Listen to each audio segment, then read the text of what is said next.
My phone had just slid under the bed.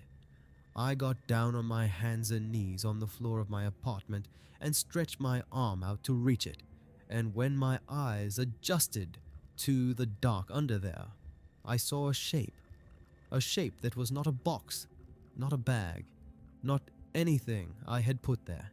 It was a person, a man, lying completely still with his back toward me and his head tucked to his chest.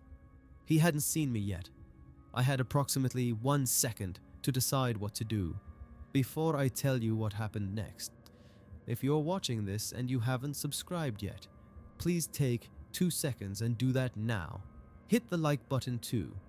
These stories take a long time to find and put together, and every single one of you who subscribes makes it possible for me to keep going. Okay, back to the story.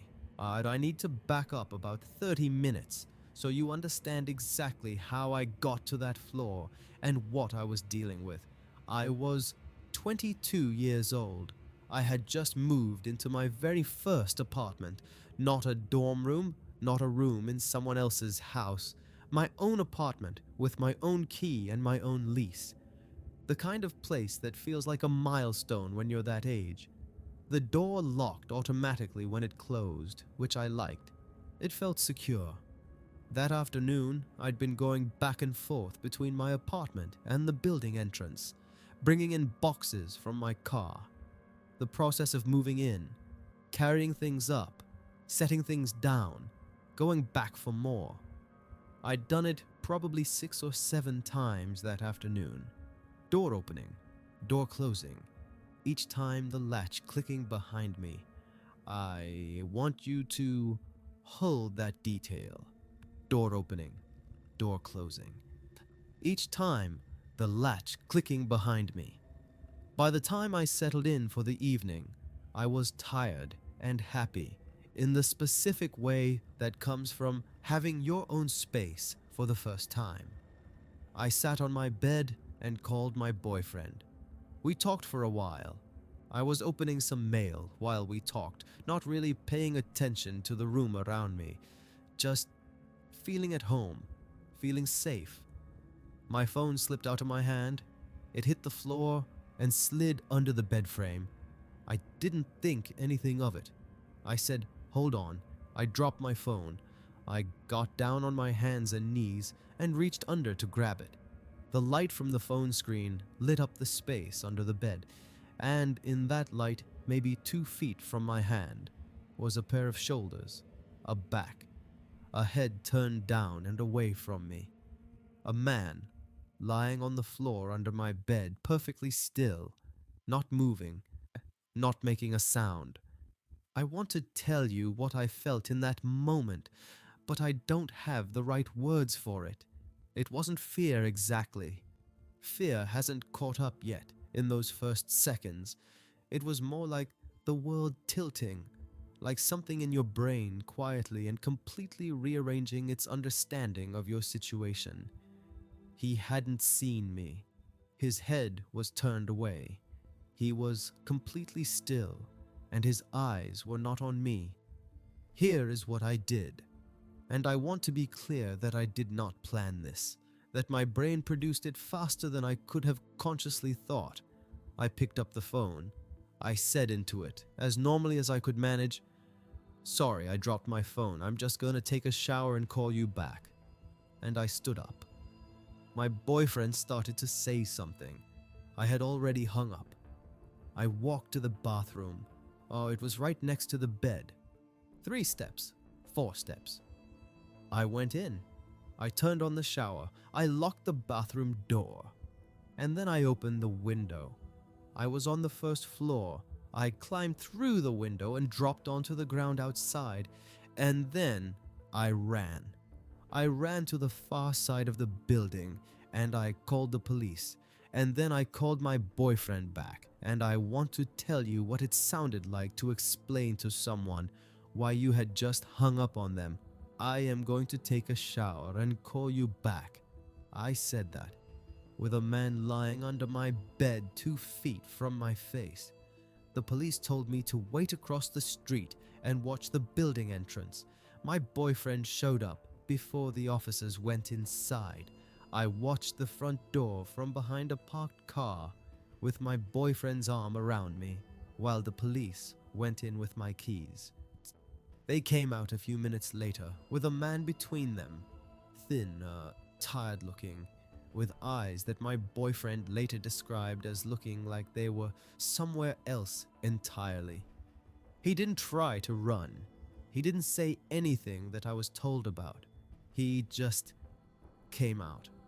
The officers told me afterward that what I did, picking up the phone calmly, saying I was taking a shower, walking out without changing my pace, was exactly right. If I had screamed, if I had run, if I had given him any indication that I knew he was there, the outcome could have been completely different. He would have had to make a decision, and they did not know what decision he would have made. I have thought about that version of the night many times. The version where I scream, what I still don't know, what nobody was ever able to explain to me, is when he got in. The door locked automatically. I had been in and out all afternoon bringing boxes. Every time I came back, I assumed the door had clicked shut behind me. I assumed. I never turned around and verified. One of those times, the latch must not have fully caught. One of those times he must have been watching, waiting for the gap. He was already inside, already under that bed.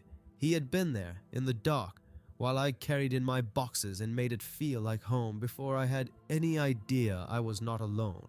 I've lived in 3 apartments since then. I check under the bed every single night. I don't do it because I think there will be someone there. I do it because of the 1 second it takes versus the 1 second I almost didn't take. Check under the bed. Every time. Every single time. I was already up in the attic, barely inside, my feet still dangling through the opening, when my bedroom door burst open below me. I went completely still above the ceiling. Through the insulation and the dark, I heard footsteps stop in the middle of my room. A pause. Then the footsteps moved fast to the hallway, checking the other room, coming back, and then a sound I will never forget for the rest of my life. A crash. A scream of pure frustration and rage. And then I understood. They had flipped my bed over. They were trying to find me. Let me go back to the beginning. 2 hours before, I was hiding in an attic. I had come home from work to a house that smelled like cigarette smoke. I was renting a house in Northern California at the time. A standalone house with a yard. The kind of place where you feel a little more isolated than an apartment building, but you tell yourself that's fine because you have more space. I pulled up to the house, got out of my car, and immediately caught it. That specific dry smell of cigarette smoke in air that didn't usually carry it. I looked around. No one nearby. Nothing visibly wrong. I told myself a neighbor must have been outside. I went in. I went about my evening, ate dinner, watched something, went to bed. I want to be precise about what woke me up. It wasn't a loud sound. It was a sound that was wrong. A small sound in the wrong place. The kind of sound that your sleeping brain flags before your conscious brain has any idea why. I came awake suddenly and completely, the way you do when something has already registered before you got there. I lay still in the dark, listening. I reached for my phone on the nightstand. The screen lit up. 9-something p.m. I hadn't been asleep long. And then I heard footsteps. Not outside, not neighboring, not the building settling. Footsteps inside my house. On the ground floor, moving fast. I was out of the bed and at the closet before I had consciously decided to move. I opened the closet door and looked up. There's an attic access panel in the ceiling of that closet. A square panel you can push up and slide aside. I had never actually used it before. I had barely noticed it was there. In that moment, it was the only thing in the world that mattered. The footsteps were already on the stairs. I got my hands on the frame of the opening and started pulling myself up. My arms were shaking. I am not someone who does pull-ups. I am not someone who hoists themselves through ceiling panels in the dark while someone runs toward them. And yet I did it. The way you do things in moments like that, because the alternative was not available to me. My feet were barely through the opening. I mean barely. I was still pulling my legs up. When the bedroom door opened, I went completely flat on the attic floor. Through the insulation and the thin drywall, I could hear everything. Footsteps entering the room, stopping. A pause of several seconds. Someone standing in the middle of my room, looking at it, understanding it was empty. Then, the footsteps left fast, went down the hall, into the spare room. Back again. Back into my room with more urgency now. The closet door was ripped open directly below me. I could see through a gap in the panel. From that angle, all I could make out was from their knees down. Dirty blue jeans, with frayed cuffs. Worn work boots. They stood in the closet for a few seconds, looking up at the shelves, looking around. Then, they stepped back. What happened next was the sound I described at the beginning. The crash. My bed, which was a solid wooden frame, being lifted and thrown. The scream. Not a scream of surprise or fear. A scream of frustration. Of someone who had expected to find something and hadn't. They ransacked the rest of the house after that.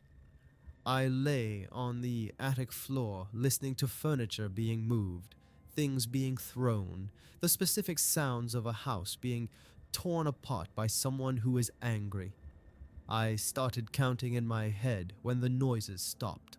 1, 2, 3. I counted to 1,000. In my head. That translated to roughly 15 minutes of silence before I decided it was safe enough to come down. The first thing I saw when I came out of the closet was my bed. Frame side up, mattress underneath, everything twisted.